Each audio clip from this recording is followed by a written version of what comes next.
The moving truck pulled away from 114 Maple Street on a Tuesday afternoon in late September, leaving behind a cloud of exhaust and the settling dust of new beginnings. Jack Morrison stood on his front porch at 116, coffee mug in hand, watching the chaos unfold next door, with the detached interest of a man who had learned to mind his own business. 3 years ago, if someone had told Jack he'd be standing on a porch in suburban Georgia, watching moving trucks instead of hunting terrorists, he would have laughed.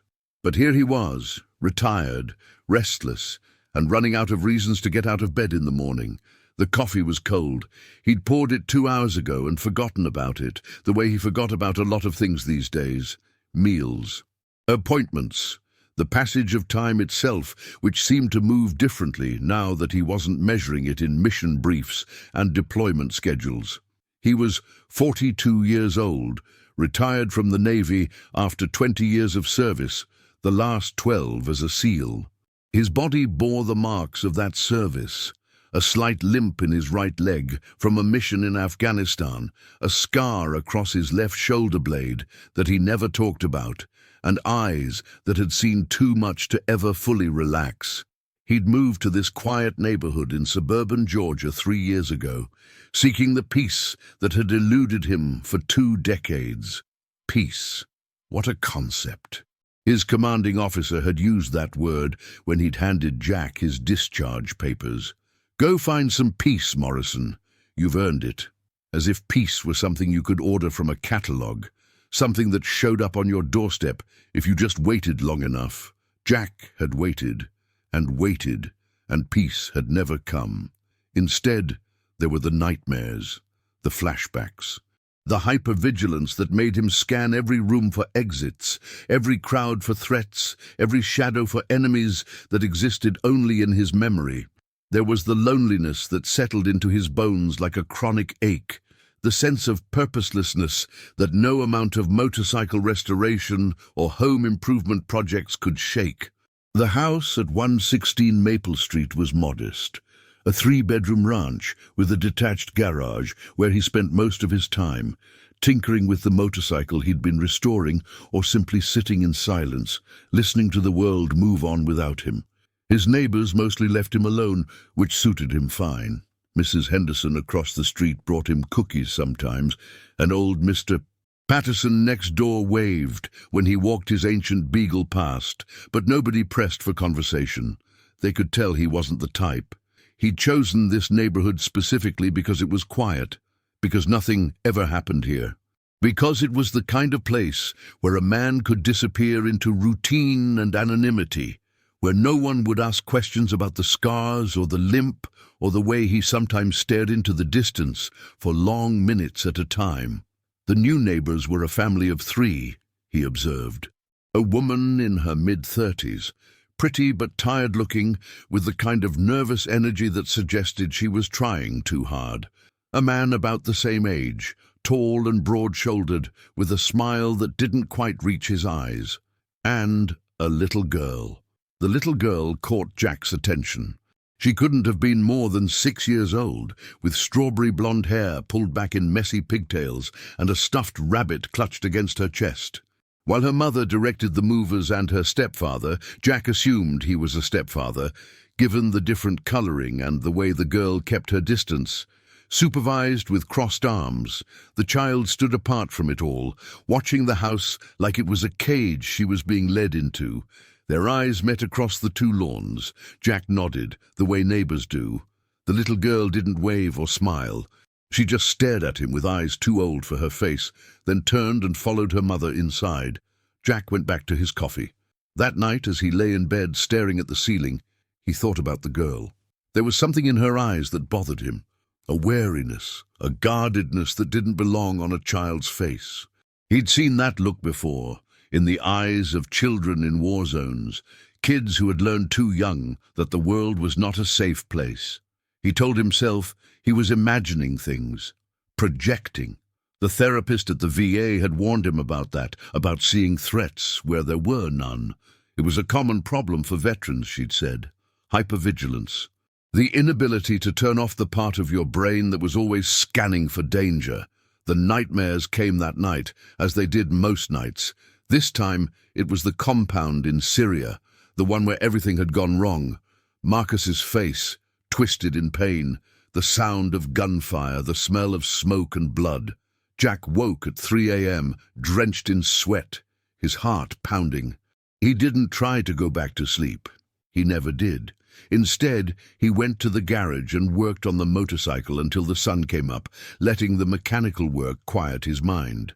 By the time he heard the school bus stop at the corner, he'd been awake for 5 hours and had made progress on the engine's timing chain. He stood in the doorway of his garage, wiping grease from his hands, and watched Lily walk to the bus stop, her shoulders hunched, her steps reluctant. She didn't see him watching.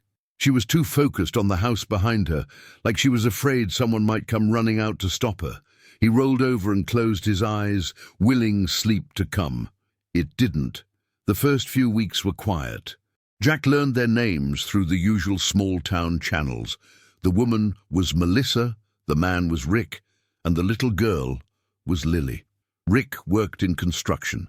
Melissa was a receptionist at a dental office, and Lily had just started first grade at the elementary school 3 blocks away. Normal family, normal life, nothing to see here.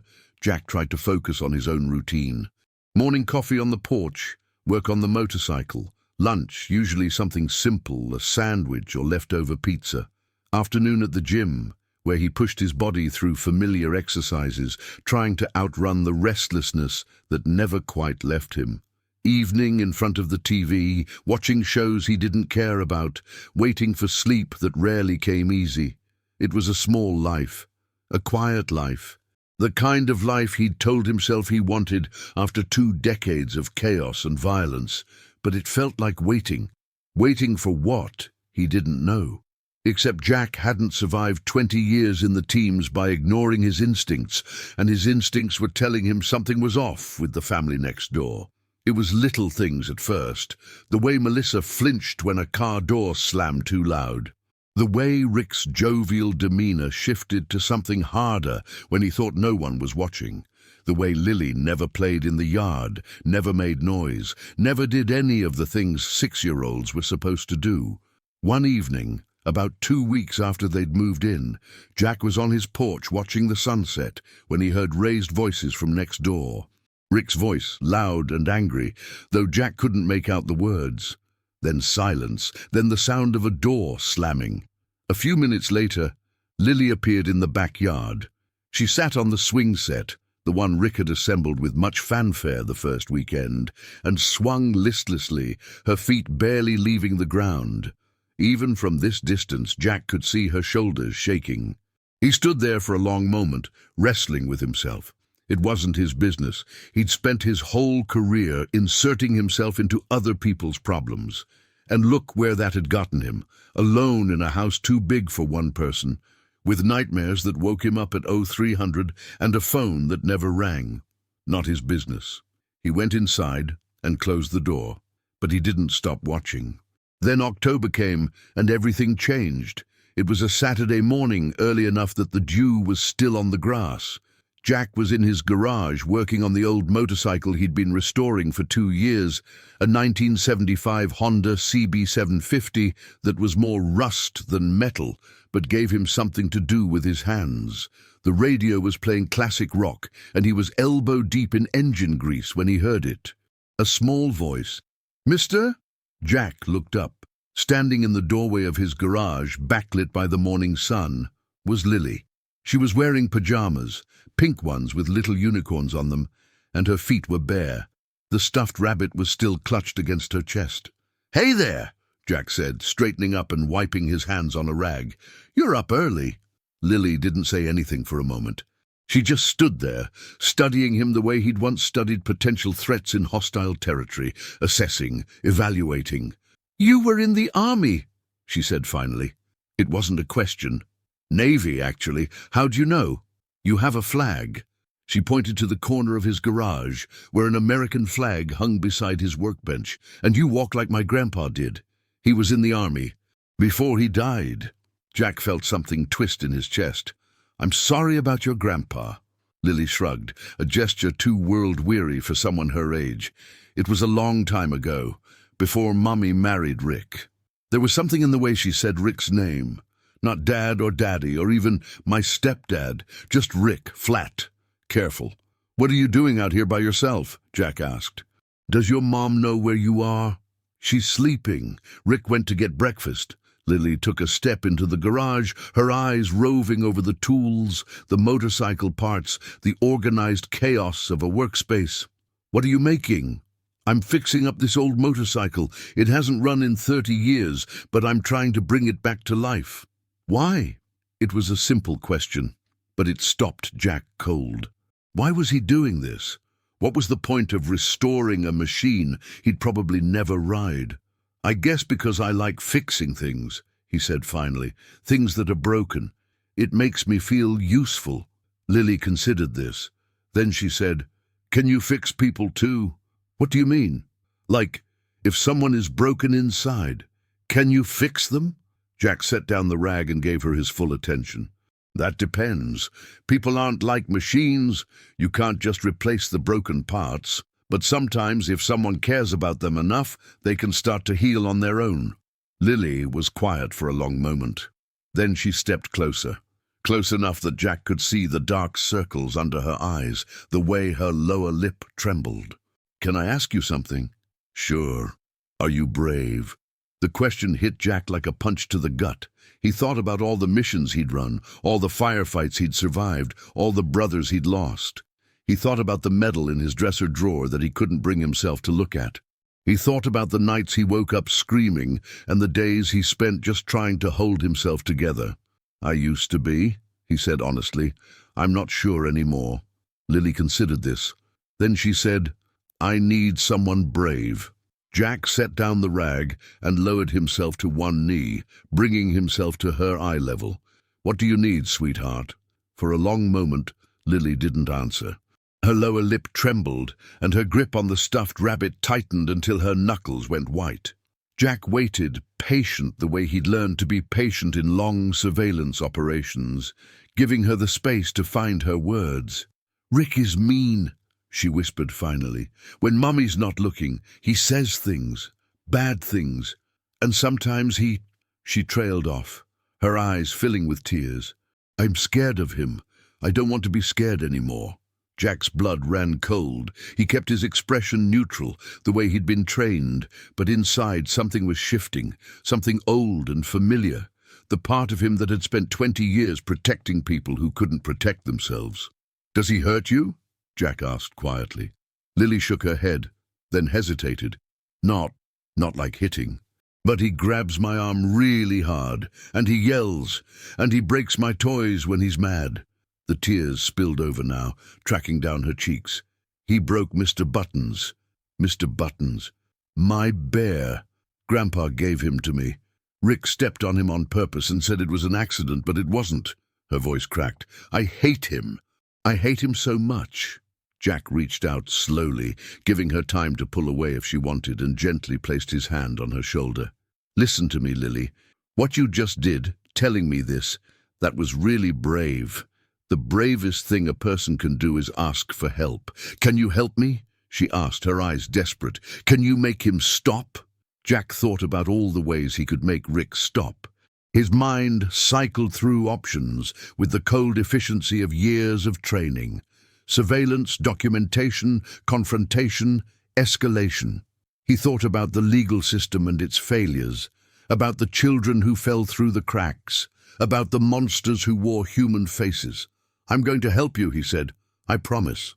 But I need you to do something for me first." "What?" "I need you to be patient and careful.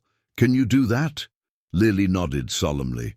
"If Rick ever does anything that really scares you, if you ever feel like you're in danger, I want you to come here, okay?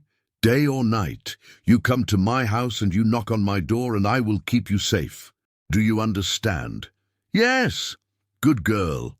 Jack squeezed her shoulder gently. "Now let's get you home before anyone notices you're gone." He walked her back to her house, watching as she slipped through the back door she'd left unlocked. Then he stood in his driveway for a long moment, staring at the house next door, his mind already working through the problem. He'd made a promise. And Jack Morrison always kept his promises. That night, he couldn't sleep at all. He lay in bed thinking about Lily, about her eyes, about the weight she carried on those small shoulders. He thought about all the children he'd seen in war zones, the ones who survived, the ones who didn't. He thought about what it meant to protect someone. In the Navy, it had been clear-cut. There were good guys and bad guys. There were missions with objectives. There was training and discipline and a chain of command. This was different. This was a quiet neighborhood in Georgia, where the enemy lived next door and smiled at you when he was getting his mail. This was a battle that couldn't be won with weapons or tactics, but it could be won. He was sure of that. He just needed a plan. The next morning, Jack made a phone call to an old friend, Tony Martinez, who'd left the teams around the same time Jack did, and now worked as a private investigator in Atlanta. They'd served together for 8 years, and Jack trusted him completely. "Jack Morrison," Tony said when he answered. "I figured you were dead." "Not yet. I need a favor." "Name it." Jack explained the situation, the family next door, the little girl, his suspicions. Tony listened without interrupting, the way a good operator listened during mission briefings. "That's heavy, brother," Tony said when Jack finished. "What do you need from me?" "Background check on the stepfather, Rick Collins, works in construction somewhere in the area. I want to know everything. Prior marriages, work history, any incidents that might not have made it into official records. Give me a few days." "Thanks, Tony. I owe you." "You owe me nothing. You saved my life in Fallujah, remember? This is the least I can do." Jack hung up and looked out the window at the house next door. The waiting game had begun. The next few weeks, Jack became a student of the family at 114 Maple Street. He didn't do anything obvious. No one who looked at him would see anything but a quiet neighbor going about his business. But he was watching, always watching. The way he'd watched enemy compounds from hilltops in distant countries, patient and methodical and thorough. He learned Rick's schedule. Construction job during the week, usually gone by 6 a.m., back by 5 p.m., unless there was overtime. Poker games on Thursday nights, bar with his buddies on Saturday afternoons, church on Sunday mornings. Because, of course, Jack thought bitterly, a man like Rick would go to church. He learned Melissa's patterns, too, the way she hurried to have dinner ready before Rick got home, the way she never contradicted him in public, the way she wore long sleeves even when the weather didn't call for it. Jack recognized the signs. He'd seen them before, in villages overseas where women walked on eggshells around the men who claimed to love them. The dance of the abused, always trying to anticipate the next explosion, always trying to be small enough to avoid notice. He started documenting everything in a small notebook. Dates, times, observations, the yelling he could hear through the walls on certain nights, the way Lily flinched when Rick raised his voice, the bruise he once saw on Melissa's wrist, quickly hidden when she noticed him looking. Tony called back a week later with results that confirmed Jack's worst fears. "Your boy Rick has a history," Tony said. "First marriage ended 5 years ago.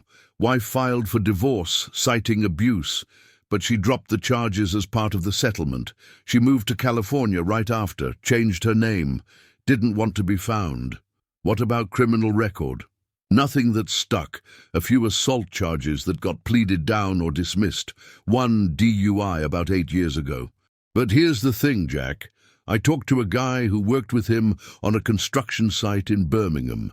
Said Rick had a temper that went from 0 to 100 in seconds. Said he saw Rick throw a hammer at another worker over a disagreement about lunch orders. That's the kind of man he is. That's the kind of man he is. Be careful, brother. Guys like that, they don't handle being challenged well. If he finds out you're sniffing around, he won't. Just watch your back." Jack hung up and added Tony's information to his notebook. The picture was becoming clearer. And it wasn't pretty. And Lily, sweet, brave Lily, who had knocked on a stranger's door and asked for help because she had no one else to turn to. She waved at him now when she saw him. Little waves, quick and furtive, like she was sharing a secret. He always waved back. Sometimes, when the coast was clear, she would come to the fence that separated their backyards, and they would talk. These conversations became the highlight of Jack's day.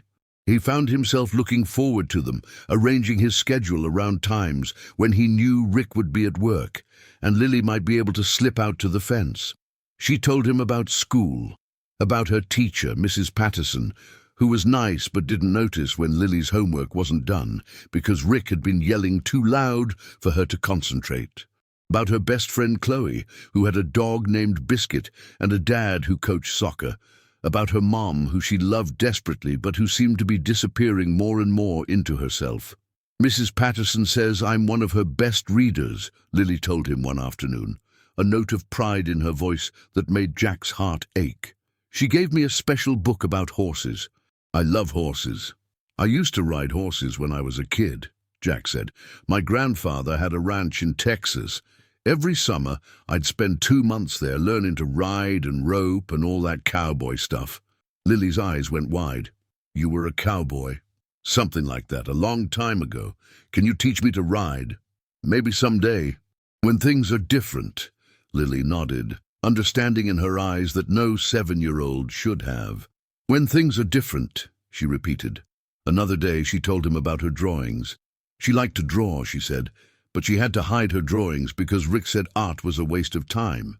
She'd started keeping a secret sketchbook under her mattress. "What do you draw?" Jack asked. "Animals, mostly.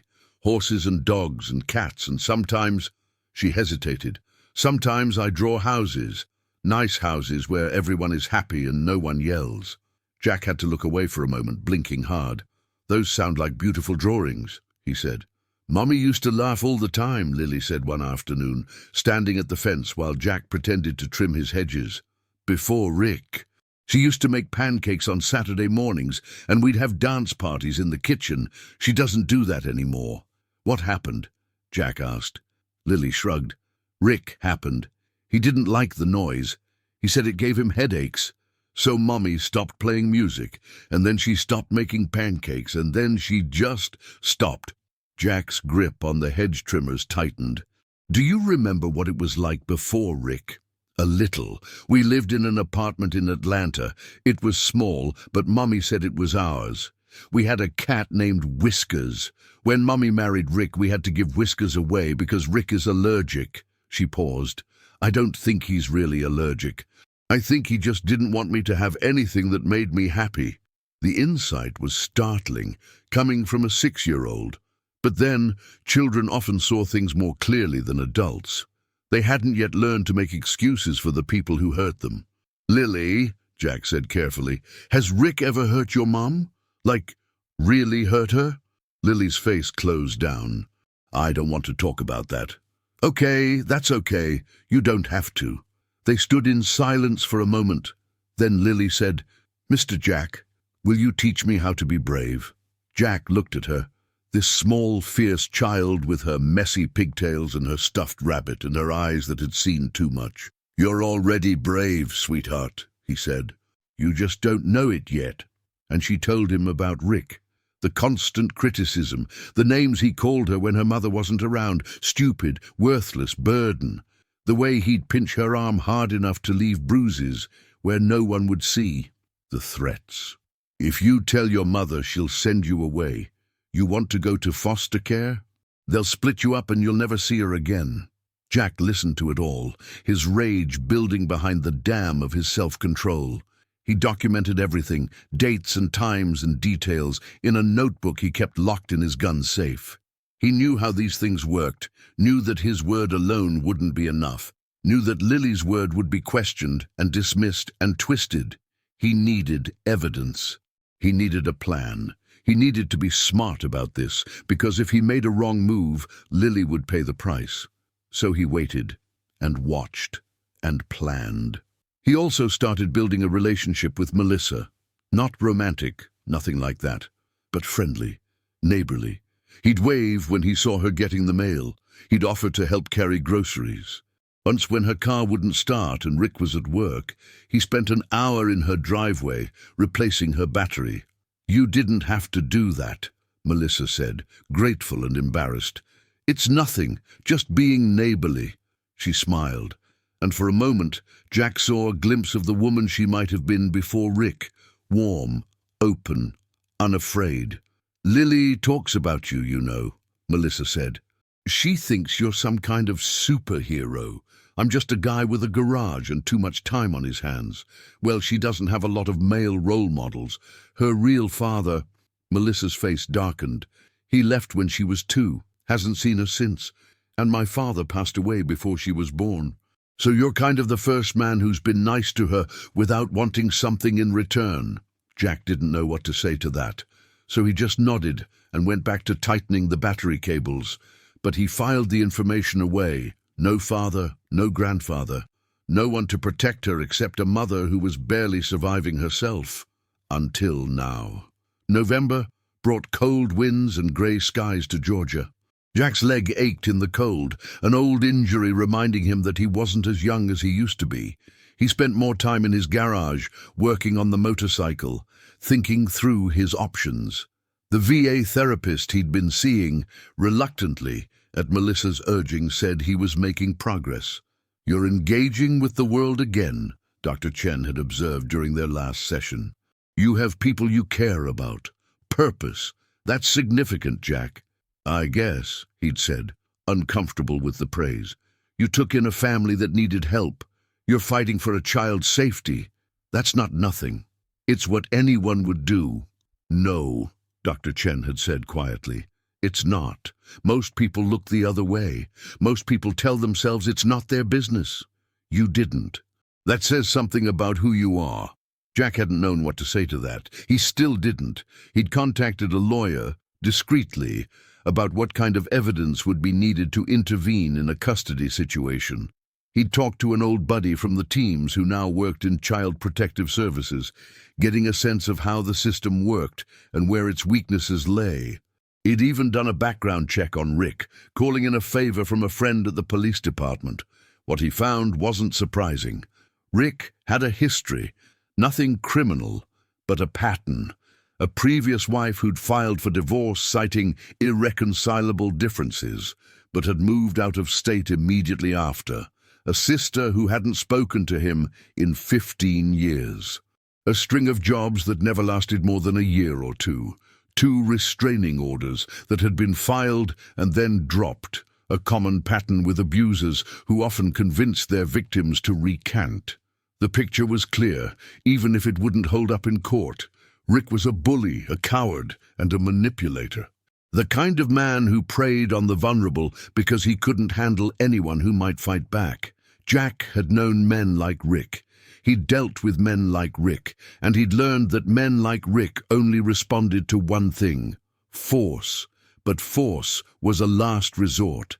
There had to be another way. He also started reaching out to domestic violence organizations, learning about the resources available, the legal processes involved, the statistics that painted a grim picture of how often victims returned to their abusers. The information was sobering. On average, it took 7 attempts before a victim successfully left an abusive relationship for good. 7 times of leaving and returning, of hoping things would change, of believing the apologies and promises. Jack was determined that Melissa wouldn't become another statistic. One evening he was pulling into his driveway when he heard it. Yelling. Coming from next door, Rick's voice thunderous and ugly. "You think I don't see what you're doing? You think I'm stupid?" Melissa's voice, pleading. "Rick, please, she's just a child. She's a liar, just like her father, just like you." Something crashed, glass breaking, Lily's scream high and terrified. Jack was out of his truck before he consciously made the decision to move. He crossed the 2 lawns in seconds, his limp forgotten, his body remembering old rhythms of action and response. He didn't knock. He opened the door and walked in. The living room was chaos. A lamp lay shattered on the floor. Melissa was against the wall, her hand pressed to her cheek, tears streaming down her face. Rick stood in the center of the room, his fists clenched, his face mottled with rage. And Lily. Lily was huddled in the corner behind the couch, her knees drawn up to her chest, her stuffed rabbit pressed against her face to muffle her sobs. "Get out of my house," Rick snarled, turning to face Jack. "This is none of your business." Jack didn't respond. He looked past Rick to Melissa, taking in the red mark spreading across her cheek, the fear in her eyes, the way she was shaking. "Melissa," he said calmly, "take Lily and come with me." "She's not going anywhere," Rick said, stepping forward. "This is my house, my family. I'm not talking to you." Jack's voice was quiet, deadly quiet, the voice he'd used in interrogation rooms and combat zones. "Melissa, look at me." Melissa's eyes met his, and Jack saw something flicker there. Hope, maybe, or desperation. "You don't have to stay here," Jack said. "You and Lily can come to my house right now. I'll keep you safe." "She's not leaving me," Rick said. He was getting angrier now, his face darkening. "Who do you think you are, some washed-up—" He made the mistake of reaching for Jack. What happened next took approximately 3 seconds. Rick swung, Jack deflected. Rick stumbled, Jack pivoted. And then Rick was on the floor, his arm twisted behind his back, Jack's knee pressing into his spine. "Listen to me very carefully," Jack said, his voice still perfectly calm. "You are going to stay right here while Melissa and Lily leave. Then I am going to leave, and if you ever lay a hand on either of them again, I will end you. Do you understand?" Rick struggled, cursing and threatening, but he was pinned. For all his bluster, he was just a bully, and bullies crumbled when they met someone who couldn't be intimidated. "Melissa," Jack said again. "Now." Melissa hesitated for one more moment. Then something seemed to break loose in her. She ran to the corner, scooped Lily into her arms, and headed for the door. "Mommy," Lily's voice was small and scared. "It's okay, baby, it's okay. We're going with Mr. Jack." They crossed the lawn together, Melissa carrying Lily, Jack backing up slowly, keeping his eyes on the door of 114 Maple Street. Rick didn't follow. He was too busy nursing his pride and his twisted arm. Jack led them into his house and locked the door behind them. Then he turned to face the woman and child who had just become his responsibility. "You're safe now," he said. "I promise." He led them to the living room, settling Lily on the couch with a blanket and turning on the TV to cartoons, anything to distract her from what had just happened. Melissa stood in the middle of the room, shaking, looking lost. "Sit down," Jack said gently. "I'll make tea." In the kitchen, he put the kettle on and took a moment to steady himself. His hands were shaking too, he realized, not from fear, but from adrenaline, from the familiar rush of action and purpose that he hadn't felt in years. He'd forgotten what it was like to protect someone, to be needed, to have a mission that mattered. When he returned to the living room with 2 cups of tea, Lily had fallen asleep with her head on a pillow, her stuffed rabbit tucked under her arm.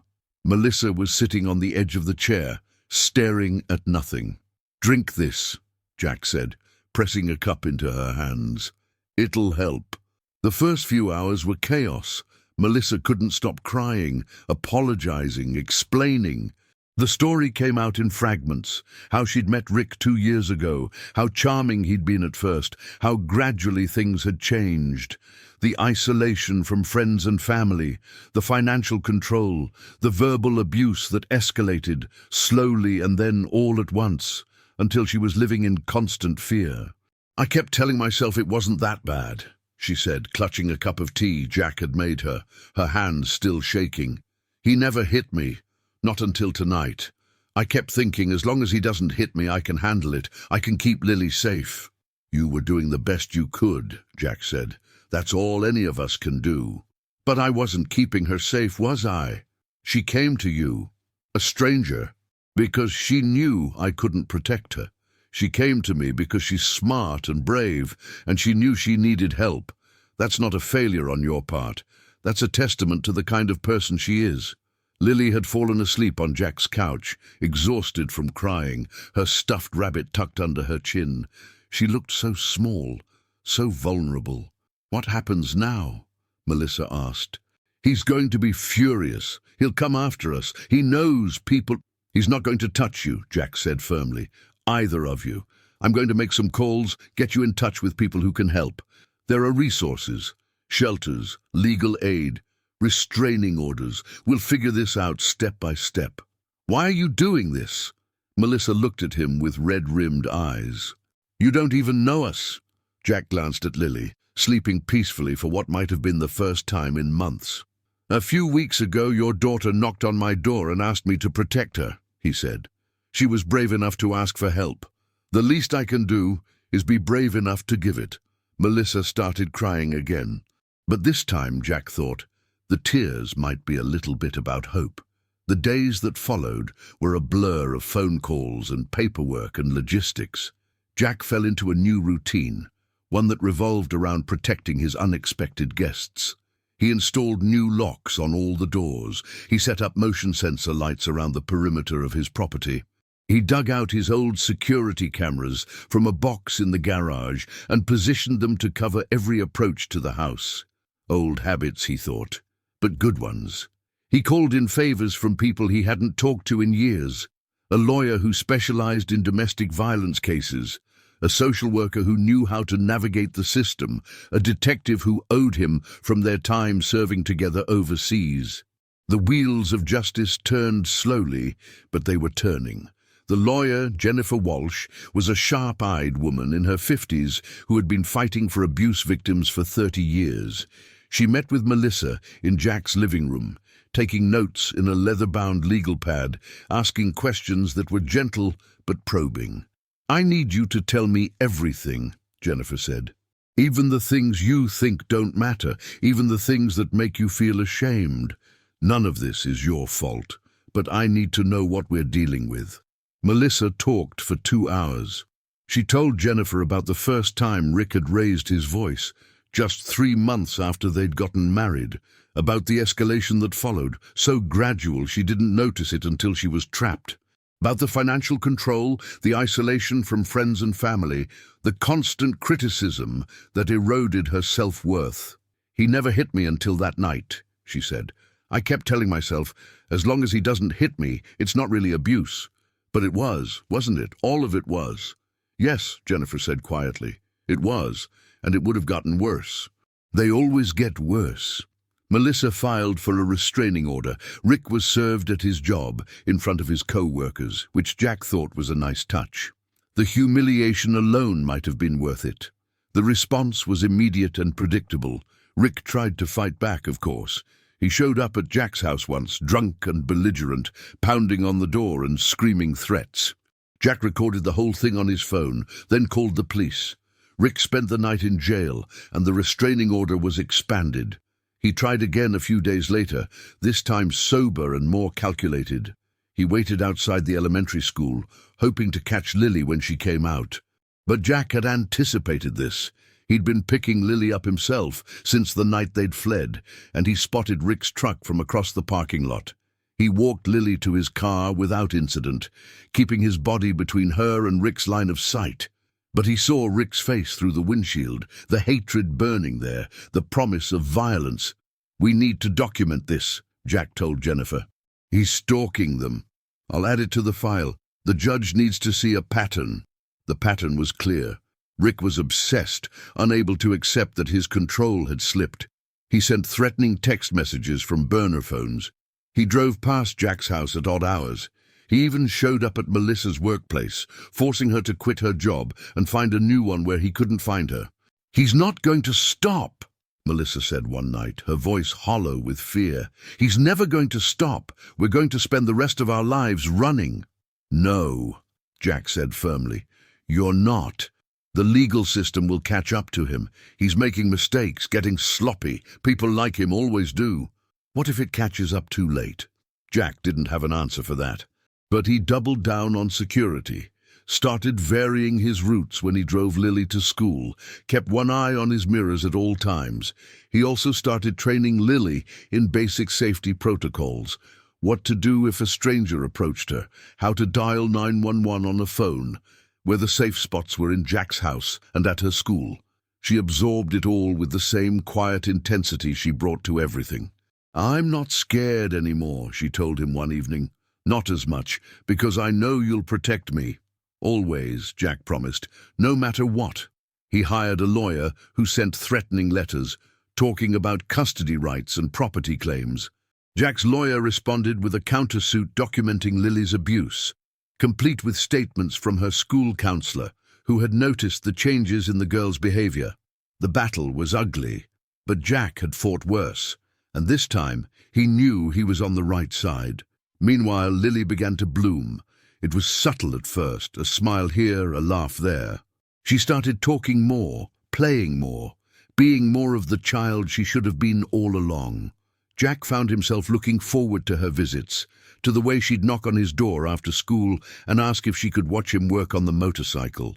One afternoon, about a month after they'd moved in, Jack came home from the grocery store to find Lily had rearranged his tool bench.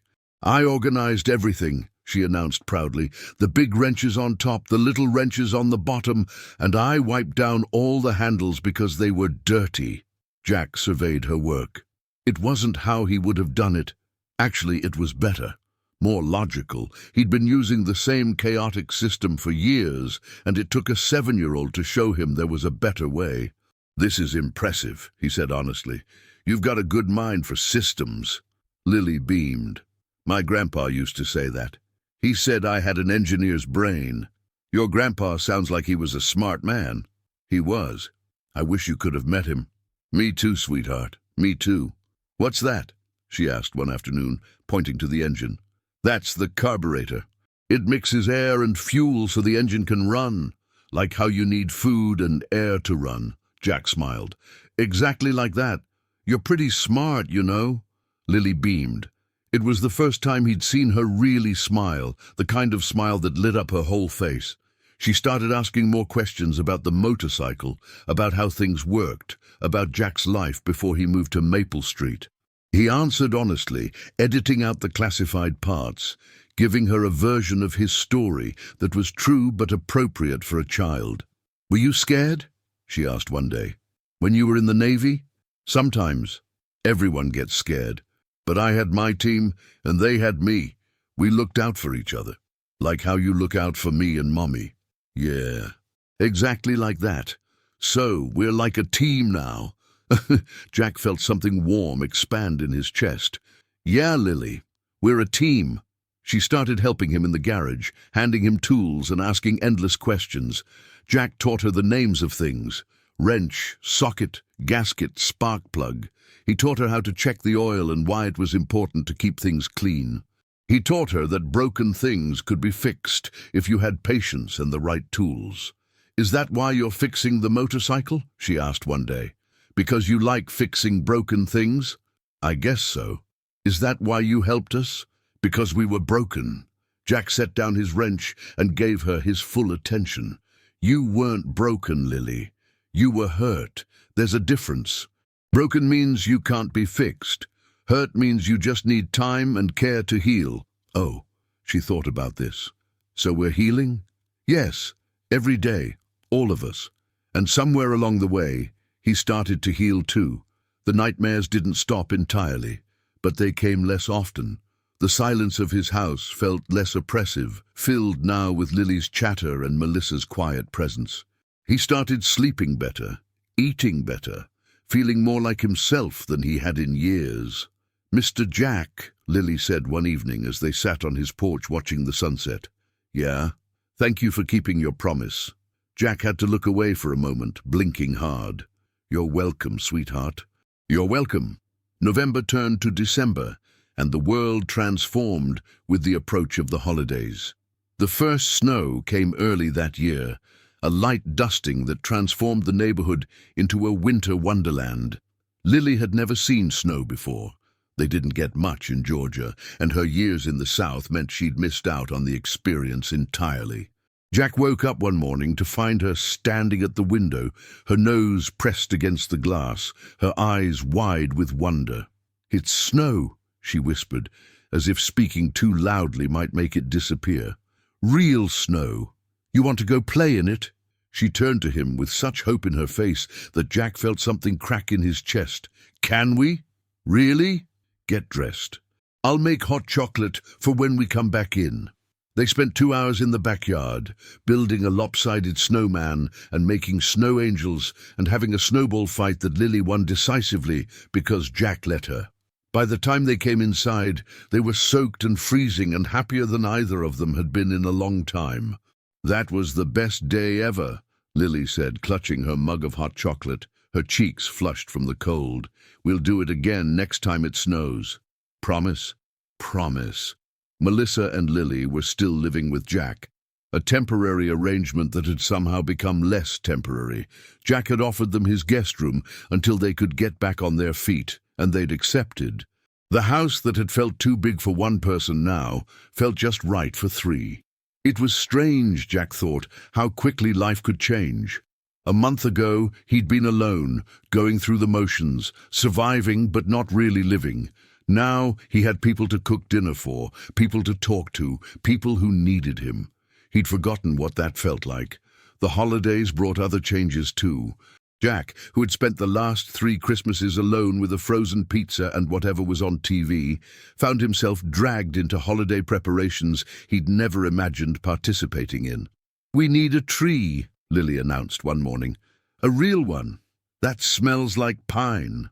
"A tree? For Christmas? Everyone has a tree." Jack looked at Melissa, who shrugged. "She's right. It's tradition." So they went to a tree farm outside of town, tramping through rows of evergreens, until Lily found the perfect one, a Douglas fir that was, in Jack's opinion, way too big for his living room. "This one," Lily declared. "It's perfect. It's 7 feet tall. So, your ceilings are 8 feet. It'll fit." It did fit. Barely. But Lily was so happy watching Jack wrestle it through the front door that he couldn't bring himself to complain. They decorated it together, the three of them, stringing lights and hanging ornaments while Christmas music played in the background. Lily insisted on putting the star on top, so Jack lifted her onto his shoulders and she stretched up, tongue between her teeth in concentration, until the star was perfectly positioned. "It's beautiful," she breathed, looking at the finished tree. It was. Not because of the decorations, many of which were mismatched and hastily purchased from the dollar store, but because of what it represented. Family, home, a future that none of them had dared to hope for. One evening, he was helping Lily with her homework, first-grade math, which was simpler than he expected, but somehow still challenging, when she looked up at him with those big, serious eyes. "Mr. Jack? Can I ask you something?" "Of course." "Did you ever have kids?" The question caught him off guard. He set down the pencil he'd been using to demonstrate addition and leaned back in his chair. "No," he said. "I never did." "Why not?" Jack thought about how to answer. About the marriage that hadn't survived his deployments, about the opportunities he'd missed, about the life he'd chosen over the life he might have had. "I was always too busy with my job," he said finally. "I traveled a lot. It wouldn't have been fair to have kids when I couldn't be there for them." Lily absorbed this. "But you're here now." "Yeah, I'm here now." "So you could have kids now, if you wanted." Jack laughed softly. "I'm a little old to be someone's dad, don't you think?" Lily shrugged. "My grandpa was old. I loved him anyway." She turned back to her math problems, leaving Jack sitting there with a lump in his throat and a crack in the armor he'd built around his heart. The divorce proceedings were ugly, as Jack had expected.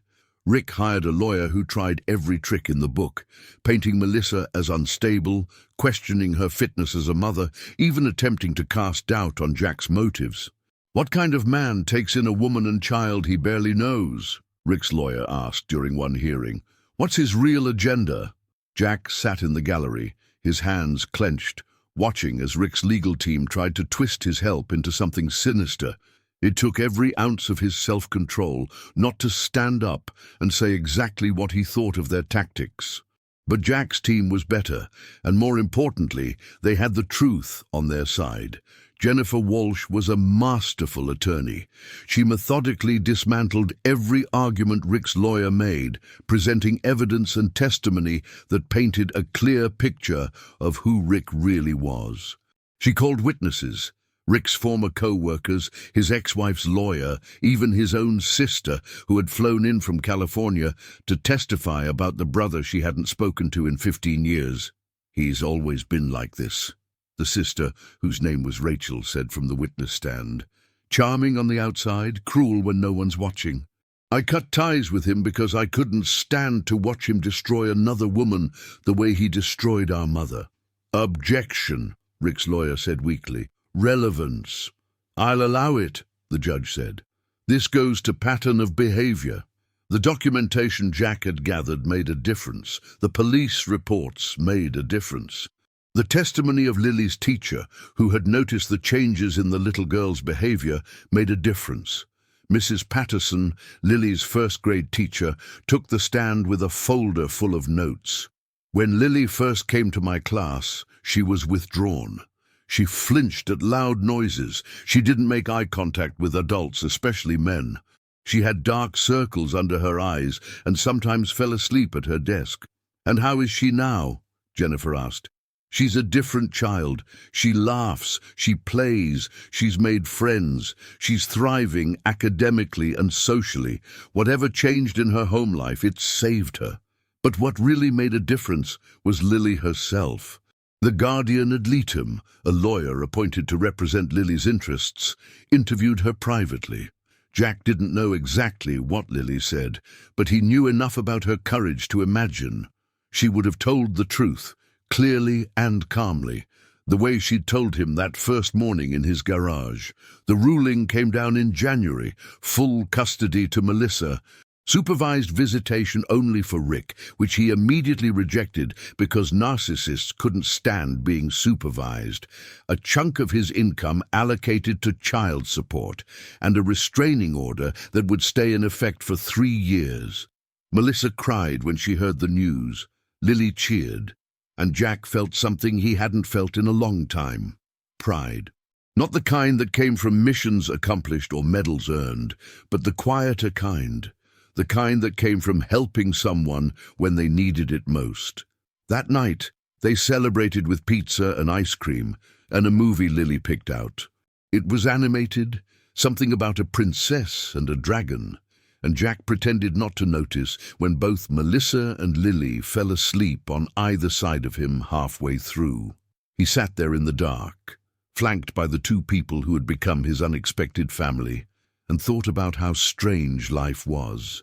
How you could go years feeling like you had no purpose, and then have purpose thrust upon you from the most unexpected direction.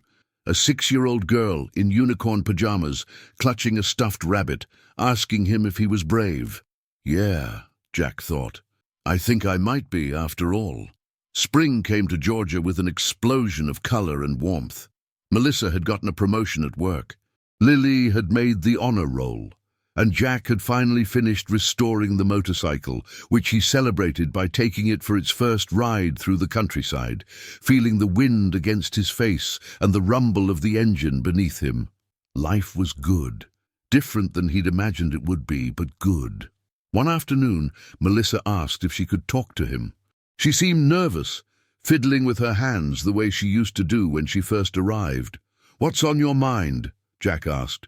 "I've been thinking about the future," she said. "Lily and we've been here for almost 5 months now. You've done so much for us, more than I can ever repay, and I don't want to take advantage." "You're not taking advantage. Let me finish." She took a deep breath. "I found an apartment. It's small, but it's in a good school district, and I can afford it on my own now. I think it's time for Lily and me to start building our own life." Jack felt something clench in his chest. He'd known this day would come, had been preparing for it even, but knowing and feeling were different things. "That makes sense," he said carefully. "You should be proud. You've come a long way. I couldn't have done it without you." Melissa's eyes were bright with unshed tears. "Jack, you saved us. You gave us a chance when no one else would. I don't know how to thank you for that." "You don't have to thank me. You did the hard work. I just provided a landing pad. You did so much more than that." She paused. But I want you to know, just because we're moving out doesn't mean you're losing us. You're family now. whether you like it or not." Jack laughed, but it came out rough. "I'd like that. And Lily specifically asked me to tell you that she expects you to come over for dinner at least twice a week. Those are her terms, and she's not negotiating. Sounds like she's been taking lessons from a drill sergeant. She's been taking lessons from you." They stood there for a moment, two people who had become unlikely friends, connected by circumstances neither of them would have chosen, but neither of them regretted. "Thank you," Melissa said again, "for everything." "Thank you," Jack replied, "for letting me be part of something." They moved out on a Saturday in April.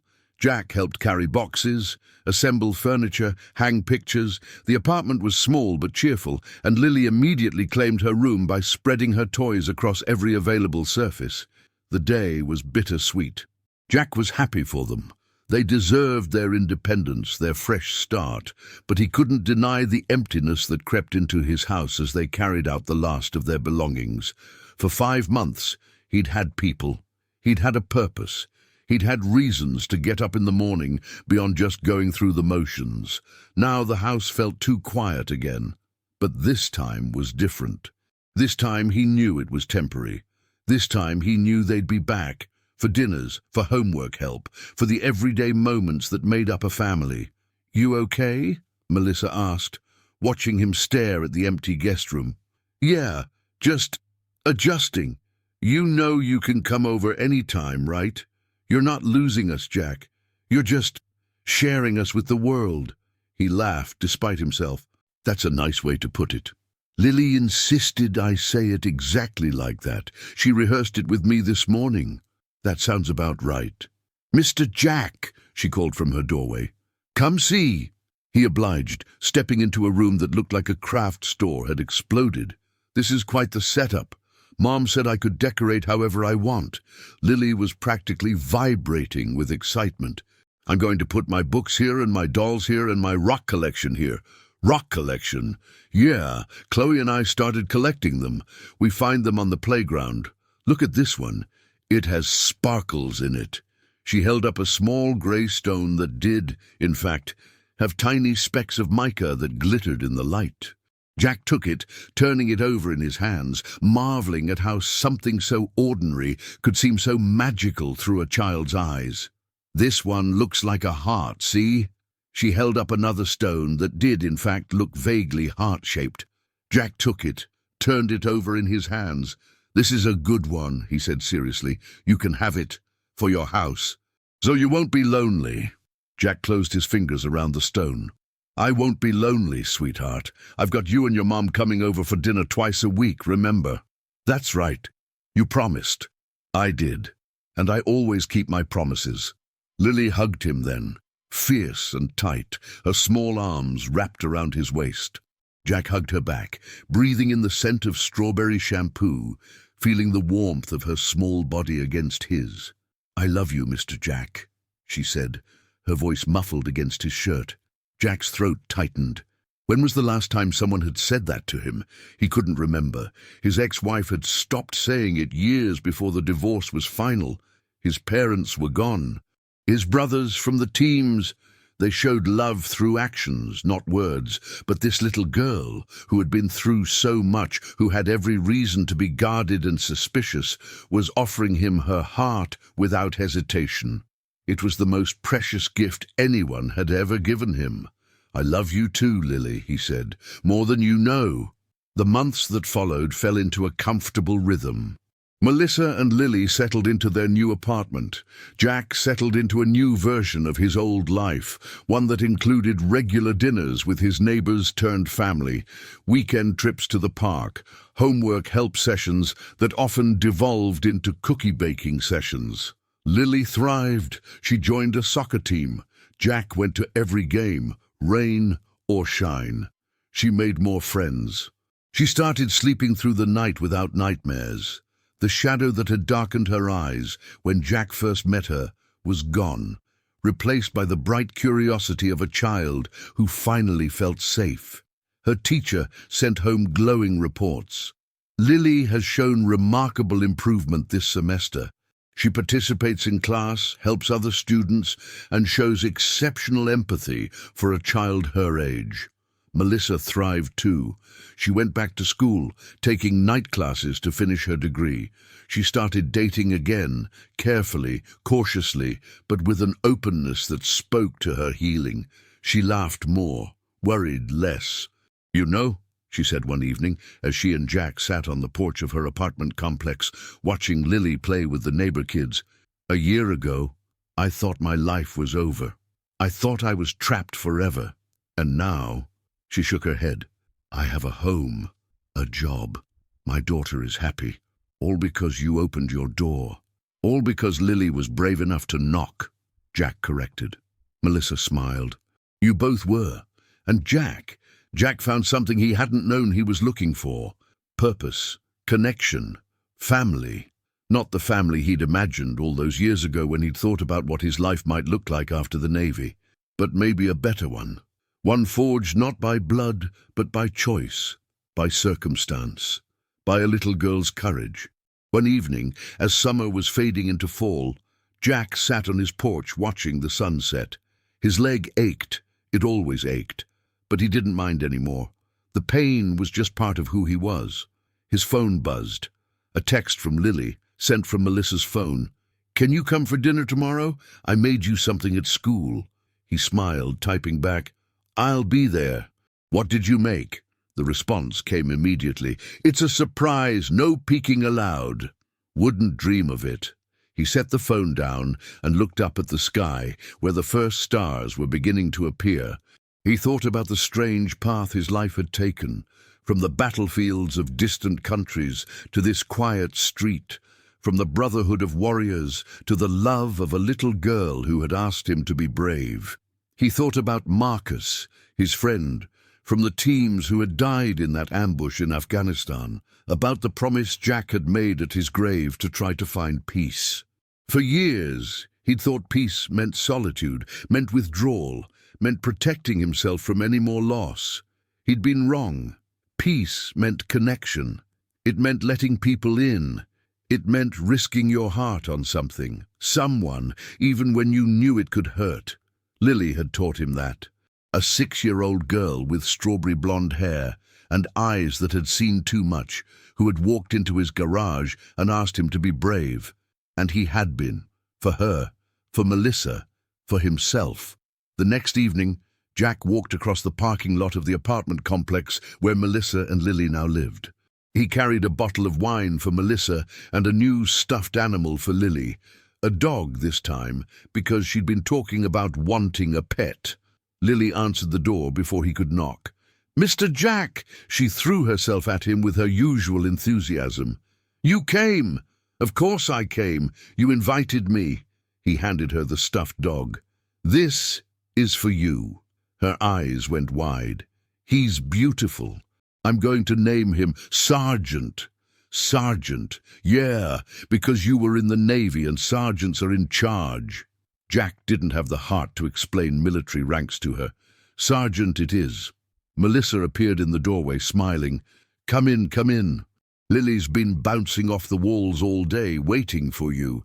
"I made you something," Lily announced, grabbing Jack's hand and pulling him into the apartment. "Close your eyes." "Okay, okay." Jack closed his eyes, letting himself be led. "No peeking." "I'm not peeking." He heard rustling, whispered instructions from Lily to Melissa, a barely suppressed giggle. Then Lily's voice, proud and excited. "Okay, you can look." Jack opened his eyes. Lily was holding a piece of construction paper, covered in glitter and marker, and what appeared to be every color of crayon in existence. In the center, drawn with the careful attention of a 7-year-old artist, were 3 figures: a tall man with dark hair, a woman with yellow hair, and a small girl in between them. Above the figures, in big, wobbly letters, "My family." And below, in smaller letters, "Mr. Jack is the best dad ever." Jack couldn't speak. His throat had closed up completely, and his eyes were burning in a way they hadn't burned since the day Marcus died. He looked at Melissa, who was wiping tears from her own cheeks, and then back at Lily, who was watching him with anxious hope. "Do you like it?" she asked, suddenly uncertain. Jack knelt down, bringing himself to her level the way he had that first morning in his garage. "Lily," he said, and his voice came out rough and broken. "This is the most beautiful thing anyone has ever given me." Her face split into a grin. "Really? Really?" He pulled her into a hug, holding her tight. "Thank you, sweetheart. Thank you." Over Lily's shoulder he met Melissa's eyes. She was smiling through her tears, nodding, understanding everything he couldn't say. They had dinner that night, spaghetti and meatballs, Lily's current favorite, and then played board games until Lily's bedtime. Jack read her a story, the way he'd started doing on nights he came over, tucking her in with Sergeant the stuffed dog and Mr. Rabbit on either side. "Mr. Jack," she said as he was about to turn off the light. "Yeah? I'm glad I knocked on your door that day." Jack smiled, feeling the weight of the construction paper drawing in his jacket pocket, close to his heart. "I'm glad you did too, Lily. More than you'll ever know." He turned off the light and stood there for a moment, listening to her breathing even out as she drifted towards sleep. Then he walked out to the living room, where Melissa was waiting with 2 glasses of wine. "She loves you," Melissa said simply. "I love her too." Jack accepted the wine, took a sip. "Both of you." Melissa didn't say anything. She just leaned her head against his shoulder, and they sat there in comfortable silence. 2 people who had found each other in the wreckage of difficult lives and built something beautiful together. The year turned. Fall became winter, winter became spring. Jack's life had transformed in ways he never could have predicted. He was no longer the solitary veteran, haunted by memories and numbed by isolation. He was part of something, part of a family. He officially adopted Lily on a Tuesday in March, almost exactly a year and a half after she'd first knocked on his garage door.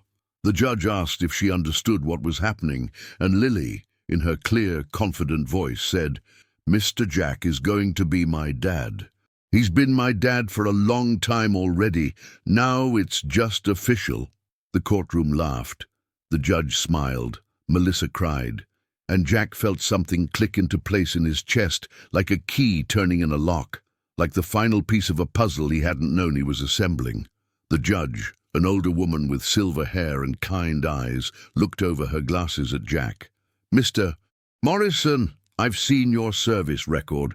20 years in the Navy, 12 as a SEAL, multiple commendations, and now you're adopting a child who came to you for help when she had nowhere else to turn." "Yes, ma'am.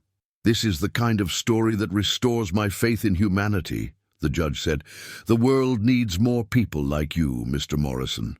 People who see a child in need and step up." Petition granted. She banged her gavel, and just like that, Lily was his daughter. Lily jumped up from her seat and ran to Jack, throwing her arms around him. "I knew it! I knew you'd be my dad." Jack held her tight, his eyes burning. "Always knew you were smart. Can I call you Dad now, for real? You can call me whatever you want, sweetheart." "Dad," she said, testing the word. Then with more confidence, "Dad, I like it." "Me too," Jack said. "Me too." That evening they threw a party. Nothing big, just some neighbors, Lily's friends from school, Melissa's co-workers. They grilled burgers in Jack's backyard and played music and watched the kids run around shrieking with joy. Mrs. Henderson from across the street came over with a cake she'd baked herself, chocolate with vanilla frosting, because Lily had mentioned once that it was her favorite. Old Mr. Patterson shuffled over with Buster the Beagle, who immediately became the center of attention for every child at the party. Tony Martinez made the drive from Atlanta, bringing his wife Maria and their 2 kids. He and Jack stood by the grill, watching the chaos unfold, with the quiet satisfaction of men who had seen too much darkness to take light for granted. "You look good, brother," Tony said. "Better than I've seen you in years." "I feel good. Different, like I finally figured out what I'm supposed to be doing. Raising a family, protecting people. It's what I was always supposed to do. I just didn't know it could look like this." Tony raised his beer bottle in a toast. To second chances, to second chances. At one point, Jack found himself standing apart from the crowd, watching Lily chase Chloe around the yard, her laughter rising into the evening air. "You did good, you know." He turned. Melissa had come up beside him, a beer in her hand, a smile on her face. "We did good," he corrected. "Fair enough." She clinked her bottle against his. "To us, to family, to whatever comes next. To whatever comes next." They stood there side by side, watching their daughter play, because that's what Lily was now, their daughter, the girl who had walked into a stranger's garage and asked for help, the girl who had been brave enough to trust, the girl who had, without knowing it, saved Jack's life just as surely as he had saved hers. The sun set over the backyard of 116 Maple Street, painting the sky in shades of orange and pink. The party wound down, guests departing with hugs and well-wishes, until it was just the three of them, Jack, Melissa and Lily, standing in the quiet of the evening. "Can we look at the stars?" Lily asked, yawning but fighting it. "For a little while," Melissa agreed. They lay on a blanket in the grass, the three of them, staring up at the vast expanse of the universe. Lily was in the middle, holding one of Jack's hands and one of Melissa's, already half asleep. "See that one?" Jack pointed to a bright star directly overhead. "That's Polaris, the North Star. Sailors used to use it to find their way home." "Do you know all the stars?" Lily mumbled. "Not all of them, but that one's important. No matter where you are in the world, that star is always there, pointing north. It helps you find your way when you're lost." Lily was quiet for a moment, then she said, "You're like my North Star, Daddy." It was the first time she'd called him that. Daddy. Not Mr. Jack. Daddy. Jack's heart swelled so big he thought it might burst. "And you're mine, sweetheart," he said, squeezing her hand. "You're mine." Melissa reached across Lily and found Jack's other hand, lacing their fingers together. The three of them lay there, connected, watching the stars wheel slowly overhead. This wasn't the life Jack had planned. It wasn't the life he'd imagined for himself when he was young and invincible, running missions in hostile territory with his brothers by his side. It was better, richer, more meaningful, all because a 6-year-old girl had been brave enough to ask for help, and he had been brave enough to give it. Years later, people would ask Jack what his greatest mission was. They expected him to talk about combat, about the classified operations, about the medals and commendations that decorated his past. But he always gave the same answer. "A 6-year-old girl knocked on my door and asked me to protect her," he would say. "And I did. That's my greatest mission. That's the one that mattered most. Because in the end, that's what bravery really is. Not the absence of fear, not the rush of adrenaline in battle, but the willingness to open your heart to someone who needs you, even when it's hard, even when it's scary, even when you're not sure you have anything left to give." Lily had taught him that, and he would be grateful for the rest of his life. The end. But not really, because stories like this don't end. They continue in every child who finds the courage to ask for help, in every adult who chooses to answer that call, in every family built not by blood but by love, by choice, by the brave and terrifying act of letting someone in. Jack Morrison, ex-Navy SEAL, father hero, not the kind that makes headlines, but the kind that matters, lived the rest of his life surrounded by the people he loved. He watched Lily grow up, graduate high school, go to college. He walked her down the aisle at her wedding. He held his grandchildren in his arms and told them stories about stars and motorcycles and the little girl who had changed everything. He and Melissa never married, but they remained partners in every way that mattered. Two people who had found each other in the wreckage of difficult lives and built something beautiful together. They shared a home, shared responsibilities, shared the joys and challenges of raising a remarkable young woman. Lily became a social worker, specializing in helping children escape abusive situations. It surprised no one who knew her story. "I know what it's like to feel trapped," she told Jack when she announced her career choice. "I know what it's like to have no one to turn to. I want to be the person I needed when I was 6 years old." "You already are," Jack had told her. "You always have been. She was the one who started the foundation, the Morrison Collins Foundation for At-Risk Children. It provided resources, legal aid, and safe houses for families escaping domestic violence. Within 5 years, it had helped over 1,000 children find safety. "Not bad for a kid who used to be afraid of her own shadow," Jack said at the Foundation's 10th anniversary gala. "I was never afraid of my shadow," Lily corrected him, smiling. "I was afraid of the monster who cast it. You taught me there was a difference. And sometimes, late at night, when the world was quiet and the stars were bright, he would sit on his porch and think about that September morning when a 6-year-old in unicorn pajamas had knocked on his garage door and asked if he was brave. He knew the answer now. Yes, he was brave. Not because of anything he'd done in the Navy, but because of what he'd done after. Because he'd opened his heart when it would have been easier to keep it closed. Because he'd let himself love again, even knowing how much it could hurt. That was the bravest thing he'd ever done, and it had changed everything. The stars wheeled overhead, constant and eternal, pointing the way home for anyone lost enough to look up. And in a house on Maple Street, in a town in Georgia, a family slept peacefully, safe and loved, exactly where they belonged, not because of blood, because of choice, because of courage. Because when a 6-year-old girl asked her ex-Navy SEAL neighbor to protect her from her stepfather, he said yes, and that made all the difference.